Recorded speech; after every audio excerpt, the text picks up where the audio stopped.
নমস্কার বন্ধুরা, আজ আমি আপনাদের একটা নতুন স্বাদের খাবার দেখানোর জন্য এসেছি। যে খাবারটা আমরা অনেকেই পছন্দ করি না, আবার অনেকেই আবার খুব পছন্দ করি। সেটা হচ্ছে সয়াবিন।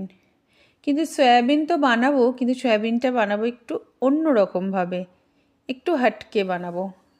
প্লিজ আপনারা একবার মনোযোগ দিয়ে দেখুন আর একবার চেষ্টা করে দেখতে পারেন, আমার মতে খারাপ হবে না।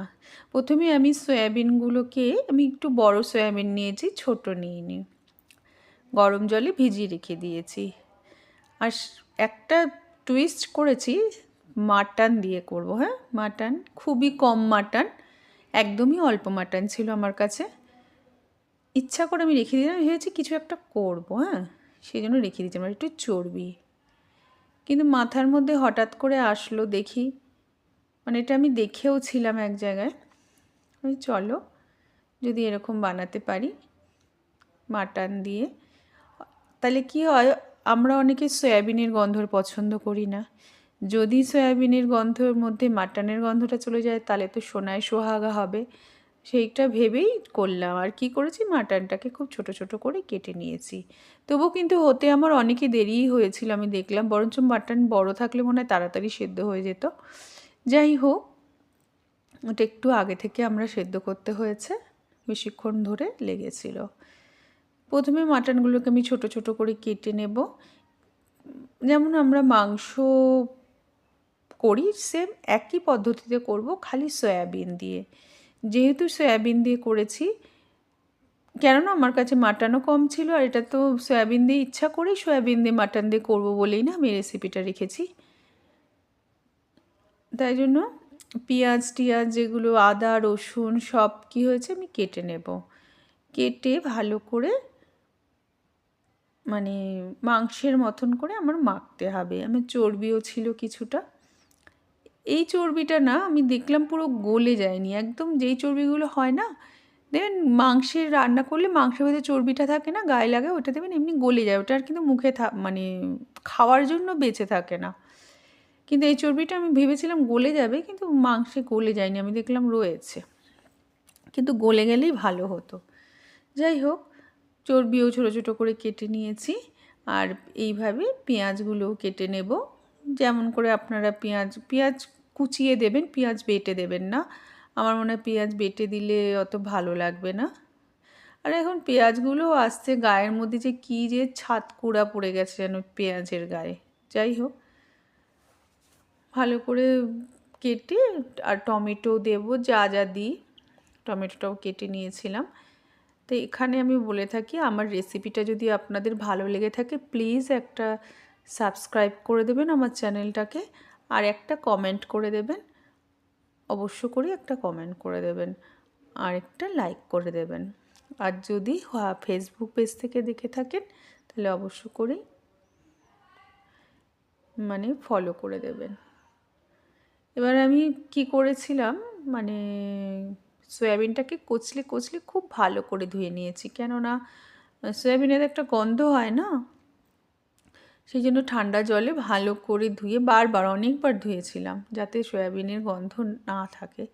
কেন অনেকেই আছেন আপনারা যে সয়াবিনের গন্ধটা পছন্দ করেন না, সেহেতু আমি বললাম। আর এমনিও সয়াবিন যখন রান্না করবেন ভালো করে ধুয়েই রান্না করবেন। এবার আমি সব আদা রসুন বাটা আমি আপনাদের দেখাচ্ছি, আগে দিয়ে নিয়েছিলাম তো, হলুদ হলুদ গুঁড়ো, আদা রসুন বাটা, পেঁয়াজ, টমেটো, তারপরে লঙ্কা গুঁড়ো সব নিয়ে মেখে রেখেছি। এইবার আমি কি করব, সয়াবিন মাংসটা যেমন করবো তো সয়াবিনটাও সয়াবিন দিয়ে দিয়েছি, একসাথে মেখে রেখে দেব। কিছুক্ষণ রেখে দিয়েছিলাম মেখে, যদিও এমন কিছু লাভ হয়নি, না মেখে রাখলেও হতো, কেন সয়াবিন তো আর কোনো ম্যারিনেট হওয়ার জিনিস নয়, ও রান্না করতে করতেই, মাংসের সাথে রান্না করতে করতেই ও ম্যারিনেট হয়ে যাবে। আর একটা জিনিস দেখলাম, যেহেতু অনেকক্ষণ ধরে মাংসের সাথে সয়াবিনটা রান্না করেছিলাম না, সয়াবিনটা ভীষণ সফট হয়ে গেছিলো, কী করে হলো আমি বুঝতে পারলাম না।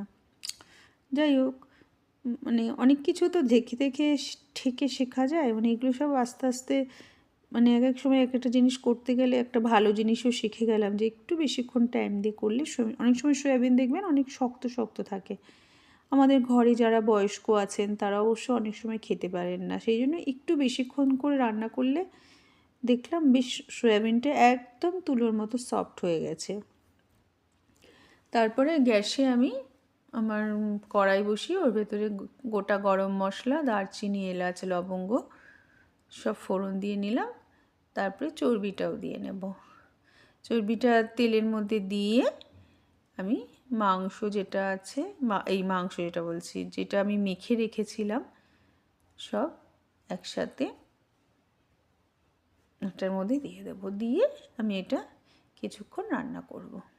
একটু চাপা, যেহেতু এর মধ্যে মাটনের পিস আছে না টুকরো, সেহেতু বেশি। আর যখন করছিলাম না পুরো মাটনের গন্ধ পেয়েছে, মনে হচ্ছে মাটন হচ্ছে। কালারটাও একদম দারুণ এসেছিলো, আর দেখে মনে হচ্ছে যেন আমি মাটনে করছি। আর আমি দেখুন আলুও দিয়েছি বড় বড় করে মাটনে, কিন্তু আলুটা খেতে খুব মনে হচ্ছিলো মাটনের ঝোলের আলু, সেই জন্য আলুটা কিন্তু ভাজিনি, এমনি কাঁচাই আলু দিয়েছি। সব একসাথে মেখে চাপা দিয়ে আমি এটাকে রান্না করে ফোটাবো, মানে জল বেরিয়ে যাবে, কেন মাংস তো আছে, যাই অল্প হলেও তো আছে মাংস, সয়াবিনও আছে এর ভেতরে, পেঁয়াজও গলে যাবে, টমেটো গলে যাবে, একটা জল ভাব হয়েই যাবে। আর তেলও দিয়েছিলাম, একটু তেল বেশি লাগবে, কেন সয়াবিন যেহেতু তেল বেশি লাগে, সয়াবিনে প্রচুর পরিমাণে তেল টেনে নেয়। এরপর আমি একটু কাশ্মীরি লাল মির্চ আর কি দিলাম, আর কিছু দিইনি, একটু নুন টুন দিলাম, দিয়ে চাপা দিয়ে রেখে দেব। এইভাবে হতে থাকুক আমার এটা। ততক্ষণ আপনাদের বলি যে আপনারা প্লিজ এই রান্নাটা একবার করে দেখুন। যদি ভালো না লাগে তখন বলবেন, কেন সয়াবিন তো আপনারা সবসময় এমনিই খেয়ে থাকেন। একটু যদি অন্যরকম, যদি 2-3 পিস মাংস তুলেই রেখে দেন, যদি ঘরে একটু মাংসের সাথে চর্বি থাকে ওইটা যদি আপনি তুলেই রেখে দেন, কি হবে, এই একদিনকে সয়াবিনটাই এরকম করে রান্না করে ফেলুন, একদম গড়গড়া করে ঝোল রান্না করুন, দারুণ খেতে লাগবে। একটু ঝোল করবেন, হ্যাঁ, শুকনো করবেন না, কিন্তু ঝোলটাই দিয়ে খেতে ভালো লাগবে। আর সয়াবিন আর একটু অল্প দেবেন, আমি একটু সয়াবিন বেশি দিয়েছিলাম, আপনারা চাইলে অল্প দিতে পারেন। দেখুন আমি কিছুক্ষণ মানে তাও লেগেছিল, আধ ঘন্টার মতন লেগেছে, মাংসটা সেদ্ধ হবে তো, কেন মাটন তো, আধ ঘন্টার বেশিও লাগতে পারে। আলুও আমার সেদ্ধ হবে, সবই সেদ্ধ হবে, সব আমার সেদ্ধ হয়ে গেছে, দারুণ কালারটা এসছে। দেখুন মনে হচ্ছে না মাটনের ঝোল, কেউ বলবে হট করে না দেখলে? আপনাদের কি মনে হয় একবার বলুন দেখে। তারপরে এটাকে আমি আস্তে আস্তে একটা বাটিতে তুলে রেখে দেব। আর বাটিতে তুলে রাখতেই আমি একটা দুটো না একটুখানি সয়াবিন চেখে দেখছিলাম, দেখি তখনই খেয়ে দেখলাম যে দারুণ সয়াবিনটা সফট হয়ে গেছে। এত সফট হলো সয়াবিনটা, আমি তাই ভাবলাম, অনেক সময় এমনি যখন করি তো নরম মানে শক্ত থাকে। আর আমি অনেক সময় বেশি না, ছোট গ্র্যানুয়েলগুলো আনি, এগুলো এটা একটু বড় ছিল সয়াবিনের, এইগুলো বেশিরভাগ আমি ছোটোগুলো দিয়েই করি। এটা মিনি চাংস থাকে, এটাগুলো মিনি না, এগুলো বড় ইচ্ছা করে এনেছিলাম, কেন ওই মিনির সাথে ভালো লাগবে না আমার মনে হয়েছে, দেখতে এটার সাথেই সুন্দর লাগছে, আর দেখে মনে হচ্ছে মাটনের ঝোল। ঠিক আছে, এসা আপনি গরম গরম ভাতের সাথে খেতে পারেন, রুটির সাথেও খেতে পারেন, রাতের ডিনারেও তৈরি করতে পারেন। আমি তো ভাতের সাথে খেয়েছি, যেহেতু আমি ভাত প্রেমী। যারা ভাত প্রেমী, ভাত লাভার, তারা অবশ্যই ভাতের সাথেই খাবেন। আর রাতের দিকে যদি খান তো রুটির সাথেও খেতে পারেন। আমি তো রাতেও ভাত খাই, দিনেও ভাত খাই, সবসময় ভাত উড়ে আমি, সেহেতু আমি সবসময় ভাতই প্রেফার করি। এবার গরম গরম ভাতের সাথে দারুণ জমে গেছিলো খাবারটা। আর কিছু আমি এটা দিয়েই খেয়ে নিয়েছিলাম, আর কিচ্ছু আমার লাগেনি। ঝোলটা পুরো ইসের সাথে হয়েছে, মাটনের মতন হয়েছিল। তাহলে চলুন আজ আসি, টাটা।